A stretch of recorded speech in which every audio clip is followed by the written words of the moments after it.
For what purpose does the gentleman from Texas seek recognition? Mr. Speaker, I move that the House suspend the rules and pass the bill H.R. 3033, the Research Excellence and Advancements for Dyslexia Act, as amended. The clerk will report the title of the bill. H.R. 3033, a bill to require the President's annual budget request to Congress each year to include a line item for the Research in Disabilities Education Program of the National Science Foundation and to require the National Science Foundation to conduct research on dyslexia. Pursuant to the gentleman from Texas, Mr. Smith, the gentleman from Virginia, Mr. Byer, will each control 20 minutes. The chair recognizes the gentleman from Texas. Mr. Speaker, I ask unanimous consent that all members may have 5 legislative days to revise and extend their remarks and to include extraneous material on the bill under consideration. Without objection. And, Mr. Speaker, I yield myself as much time as I may consume. The gentleman is recognized. Mr. Speaker, H.R. 3033, the Research Excellence and Advancements for Dyslexia Act, or READ Act, will help millions of Americans who struggle with dyslexia. It is fitting that the House considers this bill today, as October is Dyslexia Awareness Month. Dyslexia affects an estimated 8.5 million school children and 1 in 6 Americans in some form. It causes these individuals to have difficulties with reading, though they often have normal or above average intelligence. Despite the prevalence of dyslexia, many Americans remain undiagnosed, untreated, and silently struggle at school or work. Too many children undiagnosed with dyslexia have difficulties in the classroom and sometimes drop out of school and face uncertain futures. The READ Act requires the National Science Foundation's budget to include a specific line item for the Research in Disabilities Education Program. The bill requires the NSF to invest at least $5 million annually for merit-reviewed, competitively awarded dyslexia research projects. The bill uses funds already appropriated for the NSF and does not authorize any additional spending for these priority projects. NSF research supported by the READ Act is focused on practical applications, which include the following: early identification of children and students with dyslexia, professional development for teachers and administrators of students with dyslexia, curricula and educational tools for children with dyslexia, and implementation and scaling of successful models of dyslexia intervention.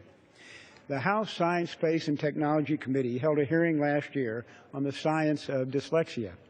Experts testified how research in the area of neuroscience has led to practical ways to better diagnose and deal with dyslexia, but that more research is necessary.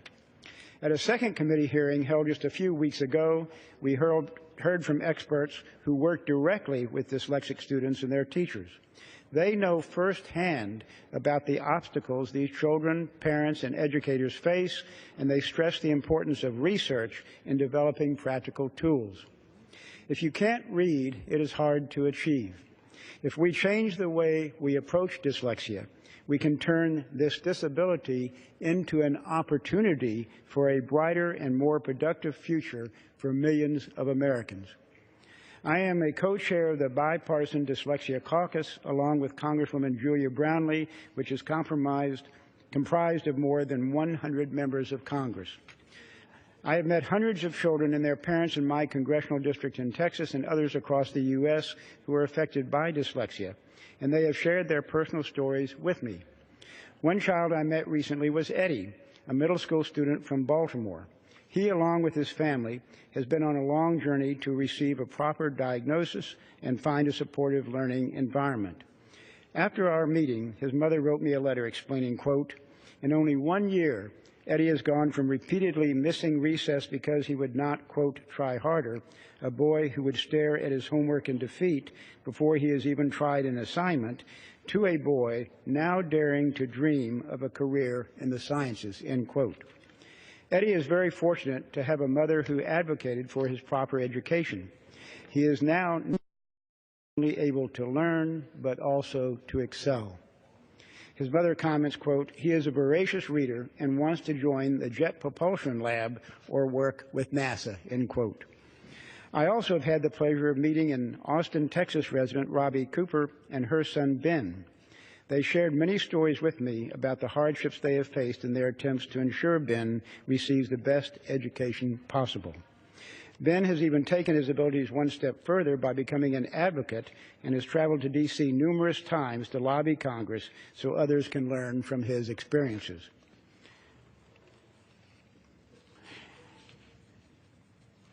The bipartisan READ Act, which unanimously passed the Science Committee 2 weeks ago, will help ensure that all children like Eddie and Ben have the means to succeed. Nothing could be more important to them. I also want to acknowledge two young friends who are on the floor with me today, Leighton and Gibson, who have an interest in this bill too. The READ Act is a significant step in the right direction to help those with dyslexia. Thanks go to my Dyslexia Caucus co-chair, Representative Julia Brownlee, and the other co-sponsors of the READ Act, such as Congressman Don Beyer, who is handling the other side of this debate tonight, for their interest and support. And I urge my other colleagues to better the lives of millions of children and adults with dyslexia. Now I'll reserve the balance of my time. Texas reserves, gentleman from Virginia. Thank you, Mr. Speaker. I yield myself such time as it may consume. Gentleman is recognized. Mr. Speaker, I rise in support of H.R. 3033, the Research Excellence and Advancement for Dyslexia Act, or the READ Act. Passing this bill is the perfect way to honor October, National Dyslexia Awareness Month. As my friend the chairman has said, that dyslexia is a learning disorder characterized by difficulty reading due to problems identifying speech sounds and learning how they relate to letters and words. Unfortunately, many children are not diagnosed or are diagnosed later in life, leaving them with little access to helpful interventions and technologies. Too often, our educators do not have the proper training to identify students with learning disabilities, including dyslexia. This bill would fund research on the early identification of individuals with dyslexia and professional development for teachers and school administrators. There's a lack of research on curricular development and educational tools for students with dyslexia, and I'm happy to report that this bill would fund that research into that as well. Finally, as we heard from our expert witness during the committee hearings on this topic, there's a significant gap in getting the research from the laboratories into the hands of teachers and administrators. To address this gap, we need more research on understanding which experimental innovations will be successful in the classrooms and research on how best to scale those successful interventions. Having an intervention work in the laboratory is not enough. The intervention needs to work in a classroom setting, which are very heterogeneous environments. Mr. Speaker, I have a first cousin who was raised just across the river in Fairfax County. He was the most clever child because he managed to make it all the way to 8th grade before they realized that he didn't know how to read. He's had a good career, but I wonder what kind of professor or Supreme Court justice or even a rocket scientist he would have made with early intervention. Mr. Speaker, my oldest child had a passel of learning disabilities, but also had and has a very high IQ. At the school he attended to address those disabilities, the walls were adorned with photos of Albert Einstein, Winston Churchill, and Thomas Edison. These remarkable men remind us of the promise of every child, that a learning disability like dyslexia need not hold a child back from an extraordinary life and an extraordinary education. That's why we need the READ bill, to help realize the promise of every child with dyslexia. On this remarkable bipartisan night, I want to thank my Texas friends, Chairman Smith, Ranking Member Johnson, for working across the aisle together to make improvements to this bill during the committee process. I'm proud to be an original co-sponsor of this bill. I urge my colleagues on both sides of the aisle to support it. Thank you back, and I reserve the balance of my time. Gentleman from Virginia reserves. Gentleman from Texas. Mr. Speaker, first of all, I'd like to thank Mr. Beyer for his generous comments. It's been nice working together with him on this particular bill. I'd next like to yield 2 minutes to the gentlewoman from Virginia, Ms. Comstock, who happens to be the chair of the Research and Technology Subcommittee of the Full Science Committee. I thank the chairman for leading. Mr. Speaker, I rise today in support of H.R. 3033, the Research Excellence and Advancements for Dyslexia Act, also known as the READ Act. Coming from a family of educators and as the daughter of a librarian, I truly understand the effects a reading disability can have on children. Reading opens up such a wide world for children and for all of us, and no one should be cut off from that beautiful world that reading opens up to us. When dyslexia goes undiagnosed, it can result in struggles in the classroom and continue through into their careers as adults. Despite knowledge of the condition since the 19th century, many Americans remain undiagnosed and untreated. Given what we know today, and we know the advancements we can make with research and technology, we need to make sure we are not letting that stand. In July, I joined a bipartisan group of my colleagues to co-sponsor the READ Act. The bill requires the President's annual budget request to Congress to include a line item for the Research and Disabilities Education Program of the National Science Foundation. It also requires the National Science Foundation to devote at least $5 million annually to dyslexia research, which would focus on best practices, early identification of children and students with dyslexia, professional development about dyslexia for teachers and administrators, and then programs and development and evidence-based educational tools for children and all of those who are dealing with this. I would like to thank Chairman Smith, the committee staff, the ranking members, and everyone who supported this important bipartisan legislation. And with that, I yield back. Gentlewoman yields back. Gentleman from Virginia. Mr. Speaker, I yield 4 minutes to the gentlelady from California, Ms. Brownlee. The gentlelady from California is recognized for 4 minutes. Thank you, Mr. Chairman. As co-chair of the Congressional Dyslexia Caucus, I rise in strong support of this bipartisan bill, the READ Act, which will ensure, finally, that science drives informed public policy. I want to thank Chairman Smith for his passionate leadership on this issue, and today is a day I think that we can all celebrate, and I want to thank you very, very much for all of your efforts.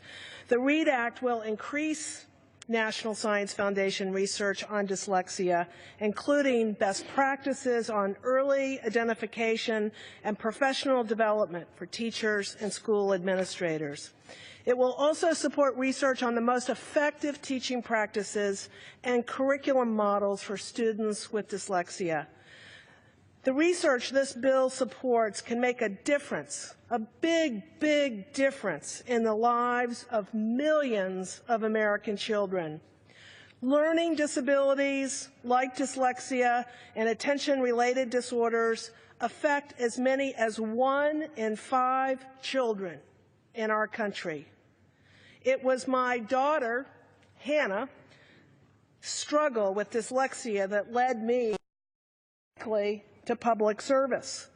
Out of real frustration, I ran for my local school board because as a parent, it was clear to me that our schools were unprepared to meet my daughter's needs and to meet the needs of students with dyslexia, and teachers had never been properly trained to identify this learning disability.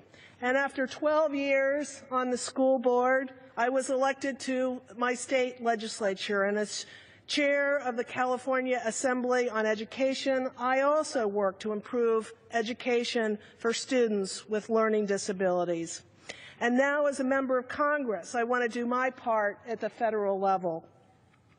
Across the country, many states are stepping up to this challenge. They've passed new laws to update their education codes, get assistive technology into more classrooms, and to boost teacher training. Advancements in cognitive science can teach us much more about how the brain develops and therefore how children learn. In closing, I want to share with everyone that my daughter is now 30 years old. She speaks 3 languages, and she's saving the world one life at a time in Africa. So she finally got the services she needs and is being very successful in life and following her own dreams. And I also want to thank again the gentleman from Texas, who is my co-chair on the Dyslexia Caucus, as well as all the members of the Science Committee for their bipartisan support for the READ Act. I urge my colleagues to vote yes on this very important piece of legislation, and I will yield back my time. Gentlewoman yields back. Gentleman from Virginia. Gentleman from Texas. Mr. Speaker, I yield 2 minutes to the gentleman from Ohio, who is a distinguished member of the Science Committee.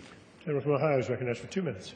Thank you, Mr. Speaker, and thank you, Mr. Chairman, and all the work that the Dyslexia Caucus has done to advance this very, very important piece of legislation. And I rise in support of H.R. 3033, the Research Excellence and Advancements for Dyslexia, or the READ Act. This important legislation would require that the President's annual budget to Congress specifically fund the research in disabilities education program of the National Science Foundation. It would also require NSF to devote at least $5 million annually to dyslexia research. And you're probably going to hear multiple members come up tonight and talk about personal stories about how this hits so very close to home for some of us. I have a 13-year-old granddaughter in Texas, Marin Mandrasina.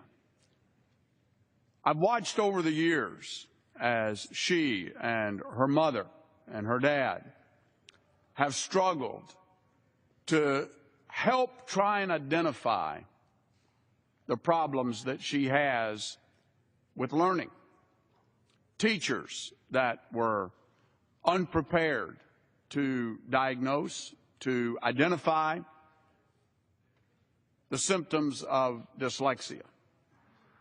And even then, when tools and support, once she was diagnosed and identified, having those tools and support applied consistently from one school to another or from one teacher to another is still problematic. Today, Marin is a member of the National Honor Society because of the help that has been provided to her. But she still struggles. She's created a website on her own to draw attention to this important problem. And she's working hard to improve herself personally. I can't say enough about how proud I am of her and many others that are afflicted with this condition. And, Mr. Speaker, I urge my colleagues on both sides of the aisle to support H.R. 33, and with that, I yield back the balance of my time. Gentleman's time has expired. Gentleman from Texas reserves. Gentleman from Virginia. I reserve, sir. Mr. Speaker. Gentleman reserves. Mr. Speaker, I'll yield 2 minutes to the gentleman from Arkansas, Mr. Westerman, who is recognized for 2 minutes. Thank you, Mr. Speaker, and thank you, Chairman, for your leadership on this issue. Mr. Speaker, I rise tonight in support of the READ Act. I rise as the husband of a special education teacher, and not just any special education teacher, one that has a real passion for helping children with reading disabilities, and one that has seen firsthand the successes that happen when research-based interventions are used with children with dyslexia. Dyslexia is the most common learning disability. It affects more than 90% of all individuals identified as learning disabled. It is estimated to affect 1 out of 6 U.S. school children. This learning disability causes difficulty with reading comprehension, math, and a variety of other subject areas. Students with dyslexia should receive research-based instruction so they have the best opportunity to learn and succeed in the 21st century. That is why I co-sponsored the READ Act of 2015, a bill that requires the National Foundation to fund dyslexia research. NSF-supported research will strengthen practical interventions, including early identification of dyslexia, development of curricula and other tools to help dyslexics. It will help identify scalable models for implementing dyslexia programs in schools. The READ Act does not increase federal spending. It authorizes multi-directorate, merit-reviewed, and competitively awarded dyslexia research projects using funds appropriated for the NSF Research and Related Activities account and the Education and Human Resources Directorate. This bill is good for students, it's good for educators, and it's good for America. And I yield back. Also yields back. Gentleman from Texas reserves. Gentleman from Virginia. Mr. Speaker, I've reserved. Gentleman reserves. Gentleman from Texas. Mr. Speaker, I'll yield 2 minutes to the gentleman from Mississippi, Mr. Palazzo, who is a member of the Appropriations Committee, but more importantly is a former member of the Science Committee. Gentleman from Mississippi is recognized for 2 minutes. Thank you, Mr. Speaker, and I thank the gentleman from Texas, the entire Dyslexia Caucus. and also the comments from many of my colleagues tonight. I rise in support of the READ Act. Dyslexia is one of the most common learning disabilities in the United States, affecting an estimated 8.5 million school children and 1 in 6 Americans in some form. Despite these statistics, millions of children go undiagnosed and a million more do not receive proper educational assistance. The READ Act addresses this problem by requiring the National Science Foundation to fund research that promotes greater awareness of how to identify students with dyslexia and how to tailor a curriculum to better fit their needs. The READ Act also aims to put more resources in the hands of parents, teachers, and students. As an original co-sponsor of this bill, a member of the Bipartisan Congressional Dyslexia Caucus, and as a parent who has seen firsthand the challenges in today's dyslexic students, I firmly believe that research focused on practical applications is needed to not only help understand dyslexia, but also to afford students an education that enables them to succeed in the classroom and reach their full potential. The READ Act provides an opportunity for a brighter and more productive future for millions of Americans. For these reasons, I fully support the READ Act and encourage my colleagues to do the same. I yield back. Gentleman from Mississippi yields back. Gentleman from Texas reserves. Gentleman from Virginia. Mr. Speaker, I reserve. Gentleman reserves. Gentleman from Texas. Mr. Speaker, I give 2 minutes to the gentleman from Indiana, Dr. Buchan, who is a member of the Energy and Commerce Committee and a former member of the Science Committee. Gentleman from Indiana is recognized for 2 minutes. Thank you, Mr. Chairman, for yielding. And Mr. Speaker, I rise today in support of H.R. 3033, the Research Excellence and Advancements for Dyslexia Act, the READ Act. Dyslexia is a personal issue for my family. My daughter struggled to learn to read. She dreaded reading aloud in class and worried that her classmates and what they thought, worrying about her classmates' thought, affected her self-esteem. My wife and I had her tutored, and we had some testing. And with hard work, our daughter was able to catch up and surpass her classmates. But it wasn't until high school that she was diagnosed with dyslexia. This is an important piece of legislation that dedicates specific funds to dyslexia research, including early detection. This bill will help more children get a proper diagnosis, and I sometimes wonder, had my wife and I not been engaged in this process, what might have come of my daughter's academic career, and what about all the other students out there who may be misdiagnosed. So I encourage my colleagues to support the READ Act, and with that I yield back. Thank you. Gentleman from Indiana yields back. Gentleman from Texas reserves. Gentleman from Virginia. Mr. Speaker, I reserve. Gentleman reserves. Gentleman from Texas. Mr. Speaker, we are prepared to close if the gentleman from Virginia has no more speakers. We are also prepared. No more speakers. And if the gentleman yields back his time, I'll close. Mr. Speaker, I'd be happy to yield back the balance of our time. Gentleman from Virginia yields back. Gentleman from Texas recognized. Mr. Speaker, I have no further requests for time, and I'll yield myself the balance of my time to close. Gentleman is recognized. Mr. Speaker, I thank the members on both sides of the aisle who have co-sponsored the READ Act and spoken in favor of the bill. Today, we can shine a light on dyslexia and help millions of Americans have a brighter and more prosperous future. I can think of no better way to honor Dyslexia Awareness Month than to pass the READ Act, a bill that will help students and individuals with dyslexia and the parents and teachers who support them in very practical ways. Jay Leno, Walt Disney, Steve Jobs, and Carol Greider, the 2009 Nobel Prize winner in medicine, among others, are some of the most recognized and brilliant creators and innovators who have struggled with dyslexia but have not let it limit them. We need to enable those with dyslexia to achieve their maximum potential. The READ Act will help accomplish this. I yield back the balance of my time. The gentleman yields back. The question is, will the House suspend the rules and pass H.R. 3033? Those in favor, as amended. Those in favor say aye. Those opposed, no. In the opinion of the chair, 2/3 being in the affirmative, the rules are suspended. The bill is passed without objection, and the motion to reconsider is laid upon the table.